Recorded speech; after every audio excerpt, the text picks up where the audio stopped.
This poor kid's got so many flaws. Oh, this poor guy. It's tough being a teenager, you know? It is tough being a teenager. Well, I think, at least in our experience, I think we're definitely tapping into something here. Yes!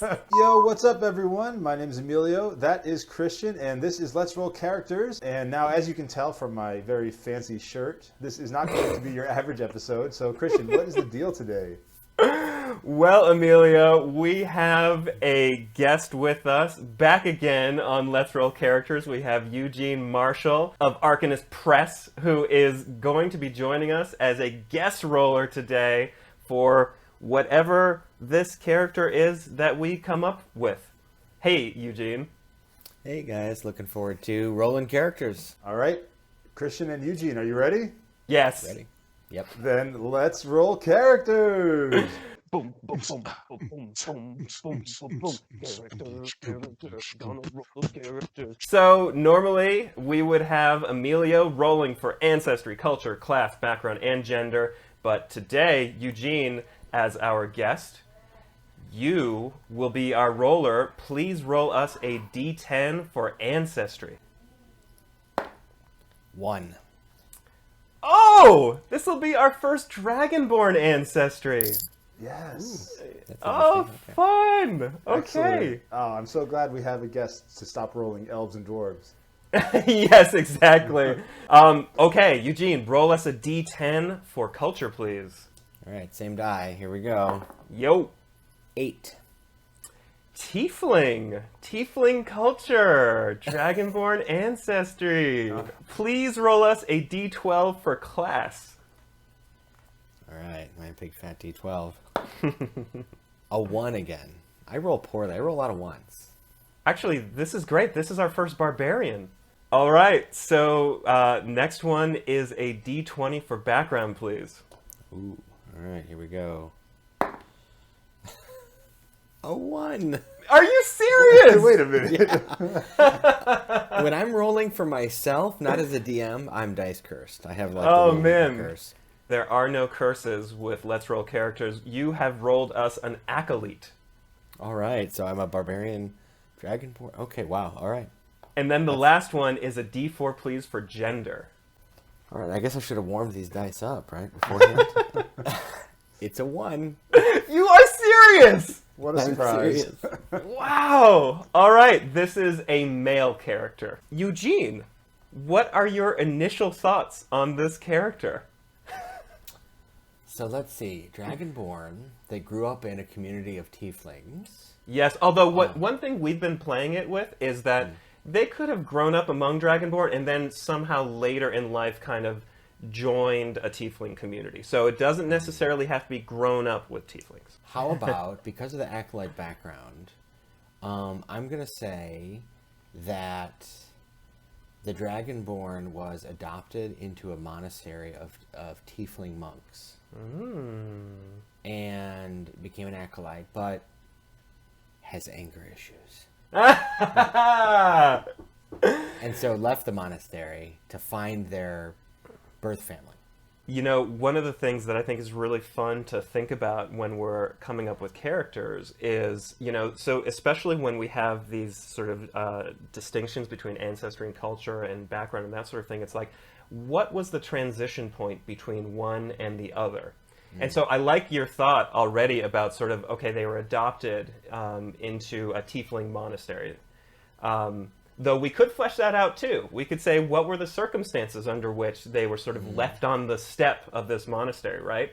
And then you say the anger issues, right? But then what sort of action, what thing did he do that led him to maybe, did he get expelled? Did he leave on his own? Did he, you know, so these transition points are, I think, where the real sort of meat of the character creation is for us, at least. Let's say that the monastery is in a remote location, in an environmentally challenging place, like the middle of a desert or the top of a mountain. Let's say the middle of the desert. And the dragonborn child was adopted because the family was part of a merchant caravan that was caught in a sandstorm. And so it was the only survivor kind of story, right? How old was he at that time? Old enough to remember, I think. Okay, but not, okay. Maybe young, so maybe 7 or something. Okay, got it. Are dragonborn, is their age thing the same as sort of humans? Don't they age very quickly? Aren't they sort of adulthood much sooner?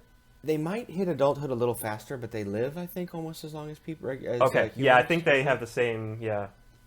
What would a tiefling monastery? What would they be monks of? What would they be? Is there a tiefling god or a? Well, in some settings, like the Forgotten Realms, the tieflings are just humans who have ancestry where a human made a deal with an infernal pact, and this has tainted the bloodline. And not even every in the lore, even every tiefling is born of tiefling parents. It might skip a couple of generations, and then their child's born with devil's horns and ears, and I guess Grandpa made a deal with the devil. That sort of thing. Oh, Grandpa, what a rascal! Yeah. But it doesn't have to be that way, right? So there could be whole communities of tieflings in the Forgotten Realms as well. People kind of associate tieflings with devils. But so maybe these are tieflings that are trying to, find a better way. They don't want to be associated with tieflings, so they want to fight their infernal heritage, and they have turned towards worship of a good god. Maybe they worship Bahamut, the lawful good god of the dragons, in fact, who lives atop Mount Celestia. I mean, that's... So that might be something that appeals to the dragonborn merchant troop or whatever. Well, or yeah. So assuming that the merchant troop gets lost in this sandstorm, and this one young tiefling, who I'm imagining is maybe 11, is the one who gets, makes it out and is found by the one young dragonborn, did I say that, is found by these tiefling monks. They might actually feel, assuming that they worship a dragon, they might actually feel like, what the hell do you people know about dragons? I'm an actual dragonborn. You're sort of co-opting my culture, which leads them to have this frustration and this rage that just builds and builds as they live this life. And maybe as a teenager in the next few years, they're just like, the hell with these people. I am out of here. I'm going to find my parents, and they never really are able to fit in. Yeah, I mean, you got to find a source for the anger, right? Obviously, being orphaned might be enough, but being orphaned in a context where they, feel like they really don't connect with their new community, that works. Yeah, and that I like the idea of the sort of how dare you kind of adopt my gods type thing. It's sort of an interesting twist around appropriation. I don't know, I think that's kind of fun. All right, well, let's figure out a little bit more about this character. I think we've got an interesting base started here, and now we can really get into some of the details with the ability scores. And so we're going to continue our competition here, except now we have a third roller, and that means that we're going to each roll 2 of the ability scores and tally up the highest for today. And I have to say, before we turn the cameras on, Eugene was talking a little smack. Which, given my dice karma, it's just words of wind. So how are we going to do this, Christian? Why don't we have our guest roll the first 2, and then you can roll the next 2, and then I'll roll the last 2. That works for me. Eugene, you are starting out with a roll for strength. All right, now am I doing 3d6 or 4d6 drop the lowest? 4d6 drop lowest. Here we go. Okay, 10. Oh no, this poor barbarian! Has a strength of 10. He's going to be a dex barbarian. He's going to be great. Okay, Ready yeah, roll us that dex score. Here it comes. Uh-oh. Oh no! 7. 4, 2, 1, 1. Oh. The other roll was 5, 4, 1, 1. So I rolled 4 man. ones out of 8 dice there. Wow, impressive. You Impressive. really do have something going on over there. Yeah, impressive how bad you are with rolling dice for yourself. And you're going to pay for it, and so will you, Emilio. It's your turn for Constitution, but enjoy while it lasts. We'll see about that, Christian, you timid flying snake. That's also, I think that's an accurate description of me. 4, 3, 2, 1. That is a 9. Oh, wow. I'm going to wipe the floor with you guys. This is the first time I've gotten to roll intelligence. Oh, how exciting for you to lose on your first time. On my first time. Oh, Christian. Uh-oh. That's a 17, buddy. Oh! I would just like to Goodness point out gracious. that you just rolled more than both of my dice. Oh, no. Okay, here's the wisdom. roll. Oh! It's a 6! Whew! Wow. 3 2s and a 1. Okay, and the charisma. Oh man, I don't think there's any way I can win here. Charisma, oh, it's a little better. So we have a 15 for the charisma. So for the total scores, Eugene is coming in, unfortunately, at a 17. Eesh. Christian, you're at a 21, and I am at a 28. Oh, wow. And that will give me the win. Jeez, so that puts you at 6, me at 4, and the guest roll starts off nice and strong with a big goose egg. So we have some really interesting ability rolls here that I think they're gonna have to modify the kind of story that we're coming up with for our dragonborn tiefling here, with such low strength, constitution, dexterity scores. Eugene, how do we modify this character, who also is very intelligent, by the way? With what do we do with the story now?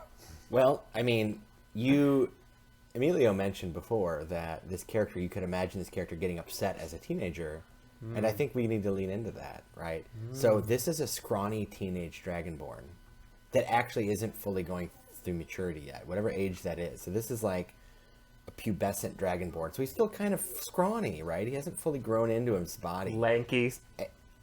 So but he's really smart, and he knows that he's read about the rest of the world out there, but he's he's a teenager.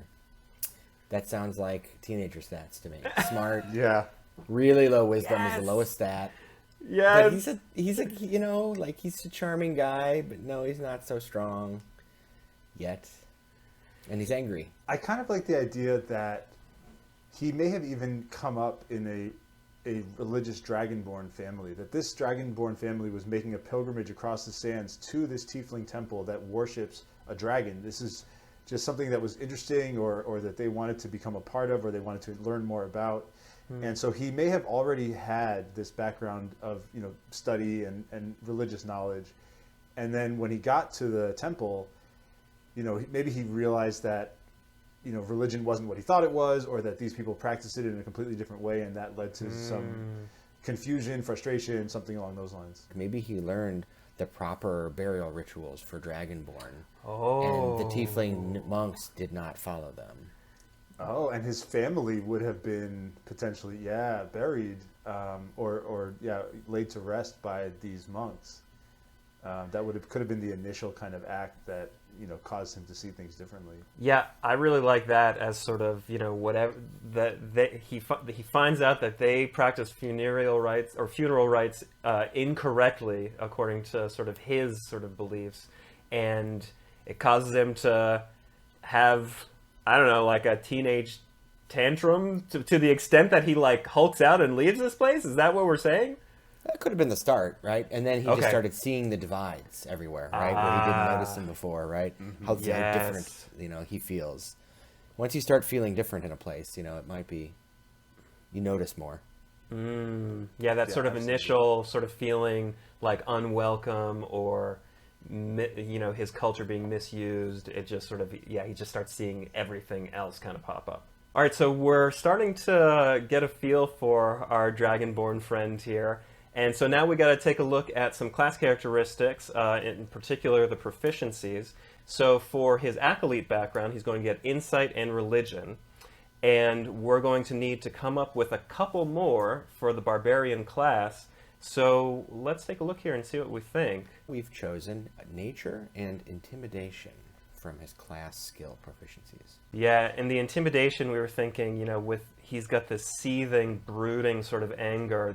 He's one of the quiet ones, which those are the ones you really have to watch out for, right? And he's got that in it for sure. And then the nature part, makes sense. He sort of traversed the desert. Didn't he traverse the desert to get to this monastery? In any case, When he was young, and then to leave, he had Yeah. to do it again. exactly. So the nature actually makes a lot of sense with that one. We have a real interesting character coming together here. So let's let's really make them come alive for role-playing purposes and figure out the personality traits, the ideal, the bond, and the flaw. So I think I've spent so long in the temple that I have little practical experience dealing with people in the outside world.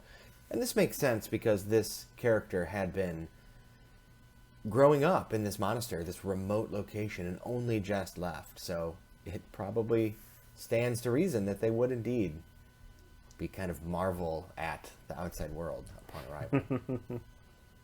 Yeah, and for the second personality trait, we had a couple different options, and we ended up with, I idolize a particular hero of my faith and constantly refer to that person's deeds and examples. And we think that it would be really interesting if this was a character that was similar to them, that was a barbarian with some kind of religious background, a faith-based barbarian or a knight of some kind of the dragonborn. And so they see themselves in that story, and they probably learned more about that character at the tiefling monastery. And Eugene had the great thought that they even stole the book that talks about this hero and took it with them, so it's something they carry still. And it would explain he's sort of idealized this person, and he's going for it even though he does not have the body, he doesn't have the skill, he doesn't have the toughness, but he's just got kind of stars in his eyes for this particular hero of myth. All right, and so what have we figured out for the ideal, bond, and flaw? Yeah, so with the ideal, we have tradition, which is the ancient traditions of worship and sacrifice must be preserved and upheld. So he is a fundamentalist, as we're sort of putting together here, and he strongly believes that there is a right way to follow the religion. And so that was sort of a no-brainer for us.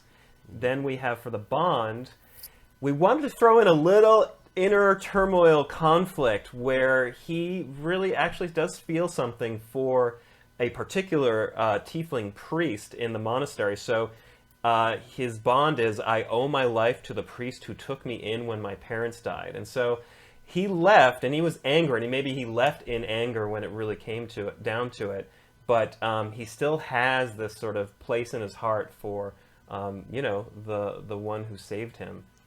And then for the flaw, another one that sort of came pretty easily. Once I pick a goal, I become obsessed with it to the detriment of everything else in my life. And so for this goal, it was becoming that sort of barbarian hero of legend. And even though it makes no sense for him, even though he's not a good fit, he's obsessed with it and he's going for it anyway. Well, we've really got an interesting character coming together here. So now we have the most fun, most difficult part of this, coming up with a name. And Eugene, you get the first crack at it. What are you thinking for name for our dragonborn, tiefling, barbarian, acolyte, gent? Wow, names are tough. I won't Yes. lie. I rely on online name generators most of the time. And dragonborns are extra tough because the dragonborn often have draconic names with these long multisyllabic sorts of names. The stories of dragons having these like 10-syllable names. But I like the idea of this dragonborn maybe having a nickname, like a short nickname, right, that the tieflings gave him. Right on. So how about something like his full name is like, Versendakarn, but he just goes by Karn. Okay. Ooh. Versendakarn. Yeah. Okay, first name. Nice. And one thing that's fun, especially when we have these different ancestry and culture, is sometimes they can adopt a name from the culture, or from the temple or whatever. So that's something that's an option here too. Yeah, and given the story we've told, it makes sense, I think, that he would want to keep he remembers being, his life before coming to the monastery. So he might want to hold on to that identity. I do so like that. Even if he had a tiefling name, he, upon leaving, would be asserting his dragonborn name. Yes. He might even get irritated with his party members when they call him Karn. He's like, it is Versendakarn, he wants them to say, and then the last name has to be even longer, right? It's Versendakarn. God! Let's go, guys. Go. Well, Eugene, do you know any of the old Forgotten Realms dragonborn or dragon names come to mind? Because that actually might make sense for their original It would. clan or... It would. Is there Is it one just- that's a really stern dragon, like a really sort of hard-ass dragon, uncompromising? Oh, you know what we didn't do? We didn't come up with what his color is. Oh, right. Yeah, that's a thing with Dragonborn. Yeah, they have a draconic ancestry, so they're white or red or blue or silver. Or gold or whatever. Yes, yes. So that will change the color, because if it's going to be named after some old dragon, like I'm looking here, like the old white death is Aruthator. Ooh. Oh, this is good. This is good. Why don't we? Flying flame, this sort of thing. So these great Well, names. yeah. Why don't we go with? I mean, well, unless there are other names that are standing, I don't have that list in front of me. Unless there are other names that are standing out, then we'll choose the color based on that name. Oh, so find a name we like, and then that'll be the color of the. Yeah, let's do that. So let's see. I see Dour Gothoth, the Creeping Doom. Cool. Pretty metal. They're all gonna have really cool nicknames, aren't they? Yeah, they kind. Well, some of them are like what? Like Felgalos, the Flying Misfortune. Huh. It's very specific. Galadaeros, the Sunset Flame. Ooh, that's pretty cool. Yeah. The Sunset Flame kind of stands out to me where, so this monastery is in a desert, right? And the sun set on one sort of aspect of his life as he sort of moved on into another one. Yeah, and it ignited that flame in him. Let's do that. What color was that? So the Sunset Flame is copper, Okay. and it was a copper dragon who lived in the Purple Rocks and acted as a patron of the all-female adventuring group called the Galandrin Company. So Galadaeros is we could make a riff on that, like the last name is Galadaerite or something like that, right? And they claim they're descended from Galadaeros. Versendakarn Galadaerite. Okay. Love it. Christian and Eugene, I think we have our character. Eugene, tell us about Versendakarn Galadaerite. All right. Versendakarn Galadaerite is a dragonborn male who was orphaned at a young age and adopted by a tiefling monastery that worshipped Bahamut, the platinum dragon god atop Mount Celestia. And growing up, he discovered that they did not conduct the burial rituals of his parents well and became resentful and eventually left. He is angry and chose to follow the barbarian's path because he read a book about a great dragonborn hero who became a barbarian. But the problem here is that our friend Versendakarn is not strong, exceptionally clumsy, weak, and very unwise based on his life choices. But he's angry and resentful and very teenager. Got the angst going. But he's really smart. And so he read every book at this monastery as he was being trained as an acolyte. And so now he's left, survived the difficult trek with his skills with nature and religion at hand. Well, he might discover someday that he's not a great barbarian. But until then. All right, Christian, do we have our character?